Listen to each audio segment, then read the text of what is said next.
share on Facebook. Despite the claim of Iranian Revolutionary Guard officials that they have squashed the protests in Iran, they are still massive. The regime is trying to stop the information about them from getting out by cutting off the social media in the country. But the protesters, who are very appreciative of the supportive words of President Donald Trump, are in desperate need of communications to continue to get the word out. From Fox News, here is Real Hell, a 31-year-old protest leader in Iran, who Fox News will identify only as Aza, said in a telephone interview during the early hours of Wednesday morning. "This is a real revolution against the mullahs. Iran is uprising. I thank Mr. Trump for his support, but we need more." President Trump has taken to Twitter several times to note the protests in Iran, and on Wednesday morning hinted the U.S. could become more involved, in due time. Such respect for the people of Iran as they try to take back their corrupt government. You will see great support from the United States at the appropriate time. The protests were precipitated by Iran's bad economy, pervasive corruption and the escalating cost of fuel and goods. The people also were disturbed that they hadn't seen any of the promised benefits of the Iran deal.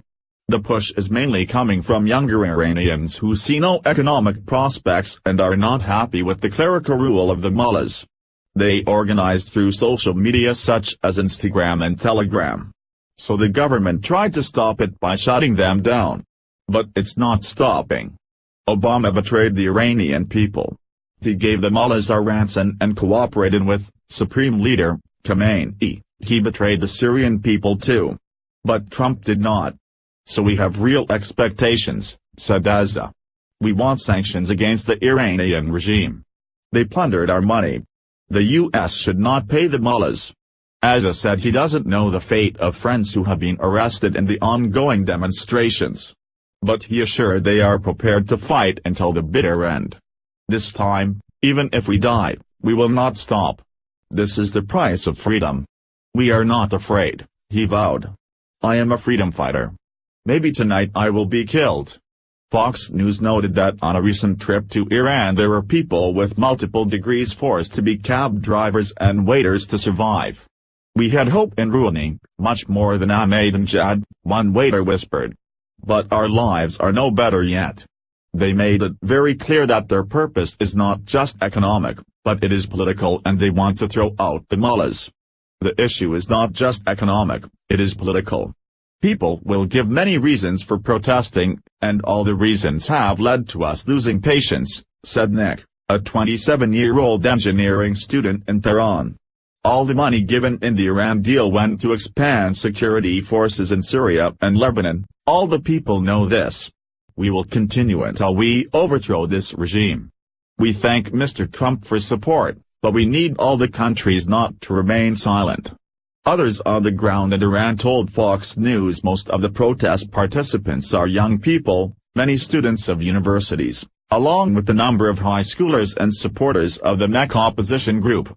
Another protester, a 23-year-old communications student named Haryun, concurred the bulk of protesters were fellow students fed up with their dim prospects. Students and ordinary people are being killed and wounded police, he insisted. Because we tear down posters of the tyrannical leaders and we burn them. We only want happiness. We want help from the Americans to end this regime. After hearing the supportive words from Trump and such people as UN Ambassador Nikki Haley, it generated a lot of positive reaction in Iran. Suddenly the country famous for the government dictated death to America. Chants were commenting "Viva Iran, Viva USA, Viva Trump and proud of you President Trump" that strongly support the people. But it's not going to come easily. At least 21 people have already been killed and hundreds arrested. Haryun said that despite that the protests continue to grow. Nick said that women had a special role in this because they were pushing for equal rights. There has been a debate about how involved the U.S. should be and in what way, some believing that U.S. involvement would be used against the protesters by the government against the protesters. Some encouraged the U.S. to at least help with getting the word out with internet coverage.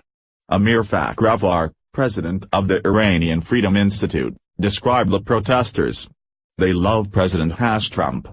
They will love him more if he can do something to make sure we will have internet coverage, satellite coverage all over Iran, to get the story out.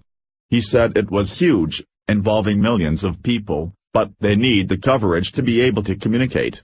Fakhrevar said they could be the army of the world to free it from the small group of fanatic mullahs. If the protesters won and were able to throw out the mullahs, clerical leadership, it would change the face of the Middle East away from their extremism and export of terrorism. Others also echoed that thought. President Trump needs to get behind this situation, just as we did with various regime changes in the fall of the Soviet Union, contended James Warshaw, a retired U.S. Air Force colonel and former Trump campaign advisor. The U.S. needs to bolster its strategic influence and public diplomacy efforts. According to Farjam Behnam, founder of the Iranian affairs site Iran Almanac, President Trump's support is widely appreciated, but people need practical action. Free high-speed internet would be a great first step, he said. Former Ambassador John Bolton made a great point. If the people on the ground are calling for this help, they are the ones who know best what will help and what will harm their cause, not liberal media and the United States.